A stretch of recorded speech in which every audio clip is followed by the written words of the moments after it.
Assalamualaikum warahmatullahi wabarakatuh. Perkenalkan, nama saya Ahmad Dinar Aring Prameswari, kelas 1242, nomor absen 5. Saya akan menjelaskan PowerPoint tentang Orde Baru.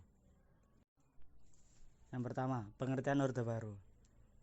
Orde Baru adalah sebutan bagi masa pemerintahan Soeharto yang menggantikan Soekarno sebagai Presiden RI yang kedua, yang dimulai pada tahun 1966. Arti Orde Baru adalah sebuah tata tertib atas kehidupan rakyat, bangsa, dan negara Indonesia yang diletakkan kembali kepada pelaksanaan Pancasila dan Undang-Undang Dasar 1945 secara konsekuen dan murni.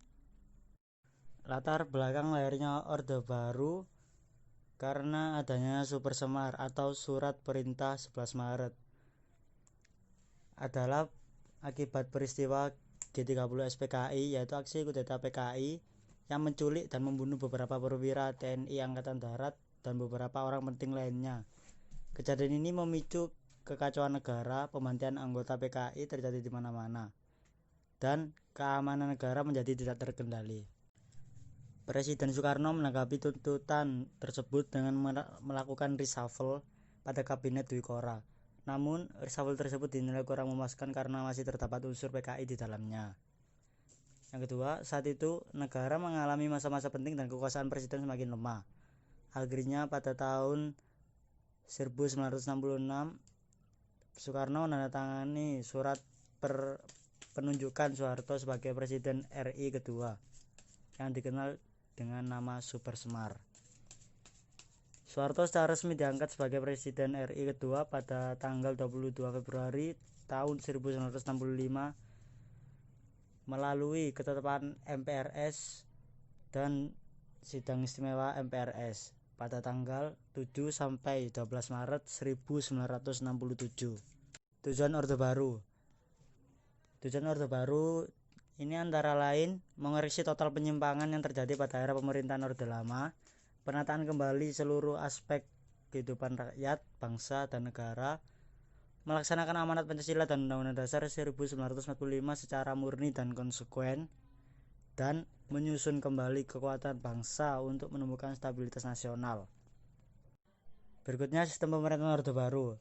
Selama perjalanan pemerintahan Orde Baru, Indonesia mengalami banyak kemajuan di berbagai bidang, terutama ekonomi. Zaman Orde Baru berhasil memperbaiki ekonomi Indonesia yang tidak stabil sejak masa kemerdekaan. Namun pemerintah ini bukannya tanpa celah. Prestasi dalam bidang ekonomi tersebut dibarengi dengan kebijakan politik yang otoriter.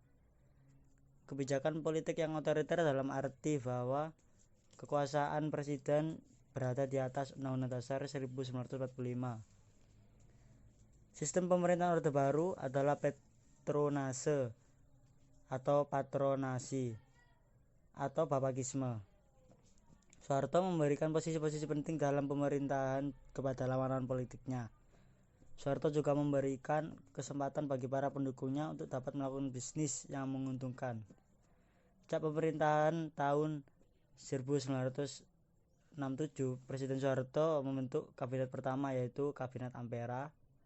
Kemudian kabinet kedua yang bernama Kabinet Kebijakan Pemerintah Orde Baru terbagi 3 bagian, yaitu ekonomi, politik, dan sosial.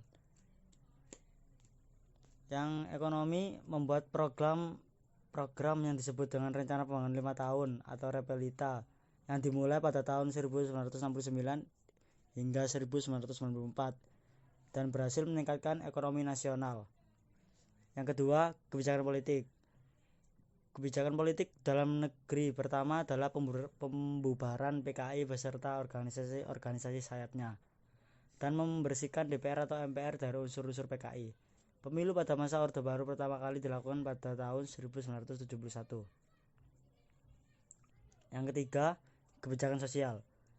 Untuk meningkatkan kesejahteraan masyarakat, pemerintah mengeluarkan berbagai kebijakan seperti program keluarga berencana, transmigrasi, gerakan wajib belajar, dan gerakan orang tua asuh.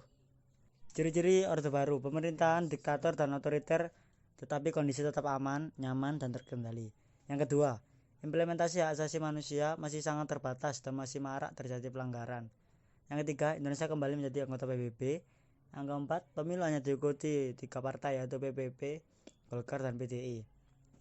Yang kelima, terjadi pemerintahan dengan sistem sentralistik kekuasaan pada presiden, di mana seluruh proses politik ditopang dan diatur oleh presiden.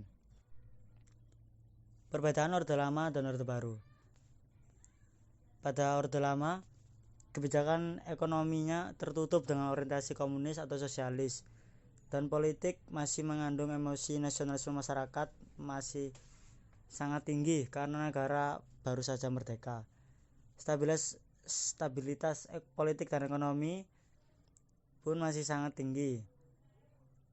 Sumber daya manusia yang mumpuni masih terbatas karena baru berhasil keluar dari masa penjajahan. Yang selanjutnya, kondisi Orde Baru. Kebijakan ekonominya terbuka dengan orientasi kapitalis, dan politik memiliki keinginan yang kuat untuk berubah dan memperbaiki permasalahan yang muncul. Kemudian stabilitas politik dan ekonomi. Inflasi berhasil ditekan pada tahun 1966, tingkat inflasi mencapai 500% dan berhasil ditekan menjadi 5-10%. Sumber daya manusia semakin banyak dan berkualitas karena meningkatnya prestasi masyarakat yang bersekolah. Yang terakhir, kelebihan Orde Baru. Yang pertama, meningkatnya GDP per kapita Indonesia. Pada tahun 68, GDP per kapita Indonesia hanyalah $70 dan berhasil mencapai lebih dari $1.000 pada tahun 1996. Yang kedua, semakin banyak orang yang bisa membaca sehingga tingkat pengangguran menurun. Yang ketiga, kebutuhan pangan semakin tercukupi dan keamanan dalam negeri semakin meningkat. Dan yang keempat, program keluarga berencana yang tidak dilakukan pada masa Orde Lama berhasil diimplementasikan pada masa Orde Baru.